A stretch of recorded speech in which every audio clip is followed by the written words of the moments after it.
ថ្ងៃនេះព្រឹកទៀតហើយខ្ញុំធ្វើការដល់មេឃភ្លឺទោះថ្ងៃស្អែកត្រូវឈឺក៏ស៊ូធ្វើការបន្តបើដង្ហើមលើដកក៏គ្មានថ្ងៃខ្ញុំបោះបង់តស៊ូដើរទៅមុខខំប្រឹងជំនះបញ្ហាដែលកើតឡើងមិនដឹងចប់នៅពេលណាតែច្បាស់ខ្លួនឯងថារូបខ្ញុំកំពុងខំប្រឹង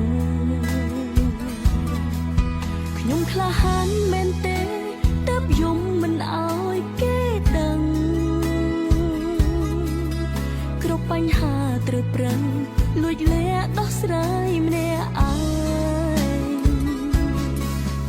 ឈឺចាប់ខ្លាំងប៉ុណ្ណាមិនបន្តអ្នកណាធ្ងន់ប៉ុណ្ណាស៊ូរែកម្នាក់ឯងទោះប្រឹងទៀងទឹកភ្នែក